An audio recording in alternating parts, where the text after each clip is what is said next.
IAS तबादला सूची को लेकर लक्ष्मण राघव की रिपोर्ट क्या कह रही है, आपको बताते हैं।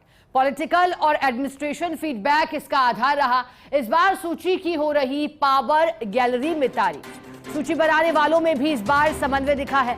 कई महत्वपूर्ण पदों पर आखिर सामंजस्य से फैसला हुआ है। इंटीग्रिटी और ऑनेस्टी को भी अवार्ड मिला है। जेडीसी, सीसीटी जैसे पदों पर आखिर में बिग बॉस की पसंद के साथ यही योग्यता काम आई है। अब राजनीतिक गलियारों में भी आज की सरकार में तेजी से काम करेगी, ये जागी है। हमारे साथ बीकानेर से रेजिडेंट एडिटर लक्ष्मण राघव जुड़े हैं।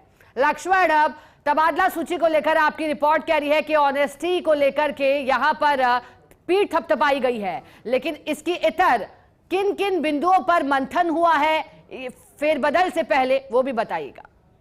देखिए, निश्चित तौर पर एक लंबा इंतजार था। आपको ध्यान होगा, बार बार सूची बन रही थी, अटक रही थी, चीजें हो रही थी, लेकिन इस बार जिस तरह से, एक तो सबसे बड़ा बात है कि इस सूची में दोनों तथ्य हैं। पॉलिटिकल फीडबैक जितना इंपॉर्टेंट है, उतना ही एडमिनिस्ट्रेटिव फीडबैक इंपॉर्टेंट है। साथ ही साथ जैसा कि मैंने कहा कि निश्चित तौर पर मुख्यमंत्री तो है ही, लेकिन उसके बाद की अगर हम बात करें तो एडमिनिस्ट्रेटिव समन्वय इसमें दिखा, वो सबसे महत्वपूर्ण था।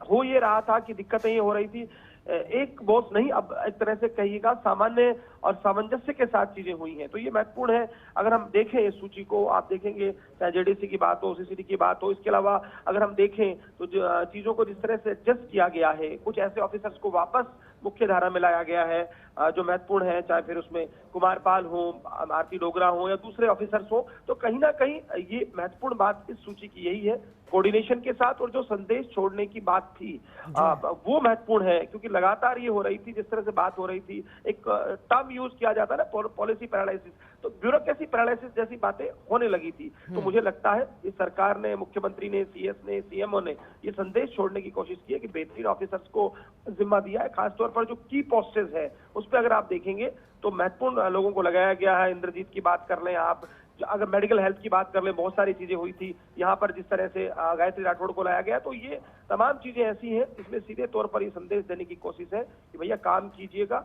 अब आपको जिम्मेदारी दी गई है। और खास बात यह है कि ऑफिसर की इंटीग्रिटी, ऑनेस्टी को भी तरजीह मिली है। तो ये मुझे लगता है एक बैलेंस सूची है जिसकी पावर गैलरी में तारीफ हो रही है।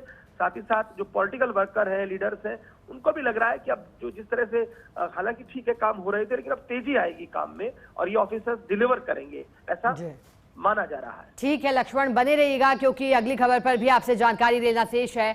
बात आईएएस तबादला सूची की, आखिर घर को लौटे हैं आईएएस महेंद्र खड़गावत। बीकानेर में अभिलेखागार निदेशक रहते खड़गावत का कार्यकाल काफी प्रभावी रहा था। हालांकि तब नहीं थे आईएएस, लेकिन अभिलेखागार को देश दुनिया में पहचान दिलाई है। अब शिक्षा जैसे विभाग में मिली है महत्वपूर्ण जिम्मेदारी। आशीष मोदी की जगह लगाया गया है माध्यमिक शिक्षा निदेशक। मोदी का निदेशक के तौर पर संक्षिप्त और प्रभावी कार्यकाल रहा है।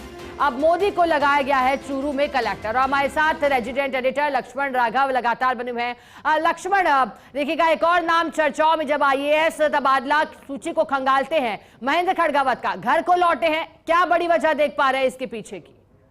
निश्चित तौर पर महेंद्र खड़गावत जब अभिलेखागार निदेशक थे तो उनका काम बहुत अच्छा रहा। उसके बाद जब वो जयपुर में काम देख रहे थे तो भी बेहतर डिलीवर था, लेकिन बीच में उनको एक तरह से साइडलाइन किया गया। लेकिन अब उनकी वापसी हुई है। महेंद्र खड़गावत डिलीवर करने वाले अधिकारी हैं और आप समझिए चलिए राजस्थान में शिक्षा का जिम्मा दिया गया है और शिक्षा विभाग में एक महत्वपूर्ण पोस्ट है निदेशक की। और चूंकि चुनौतियां भी हैं, तबादले होने हैं, बहुत सारी चीज होनी है, और सबसे बड़ी बात महेंद्र खड़गावत के साथ है, इज हार्ड वर्किंग ऑफिसर। तो वो जो चीज है वो मुझे लगता है काम आएगी। और इसी वजह से चूंकि ये टफ ऐसा है, बीकानेर में वो पहले भी रहे हैं, लंबे समय तक रहे हैं, तो उनका घर इस तरह से कहा जा रहा है कि वापस घर को लौटे हैं। और यहाँ पर आशीष मोदी की जगह, आशीष मोदी का संक्षिप्त कार्यकाल रहा लेकिन अच्छा कार्यकाल रहा, तो वो उनको चूरू कलेक्टर लगाया गया है। तो निश्चित तौर पर एक बात और है, महेंद्र खड़गावत को मैं आपको बताऊं, साथ ही साथ निदेशक का भी अतिरिक्त चार्ज दिया गया है, यानी अभिलेखागार के निदेशक का चार्ज भी जो है महेंद्र खड़गावत को दिया गया है। तो दोहरी जिम्मेदारी होगी। पुरानी संस्था है जिसको उन्होंने बनाया, बहुत तारीफ होती है देश और दुनिया में, न केवल राजस्थान में, बीकानेर के अभिलेखागार की मतलब विदेशों में भी बात होती है, बहुत सारे डेलीगेशन जो है इंटरनेशनल डेलीगेशन यहाँ पर आते रहे और ये काम डॉक्टर महेंद्र खड़गावत ने करा था। तो निश्चित तौर पर देखिए एक महत्वपूर्ण जिम्मेदारी की पोस्ट उनको मिली है। इस तरह से शिक्षा विभाग सबसे बड़ा महकमा है राजस्थान में, आप मान के चलिए, उसमें उनको जिम्मेदारी दी गई है। और सबसे बड़ी बात, तबादलों को लेकर बहुत सारी बातें हो रही, तो क्या कर पाएंगे शिक्षा मंत्री मुख्यमंत्री के साथ मिलकर, ये आने वाला वक्त बताएगा, लेकिन ठीक पोस्टिंग उनको मिली है। ठीक है लक्ष्मण, बहुत शुक्रिया आपका साथ जुड़ने के लिए।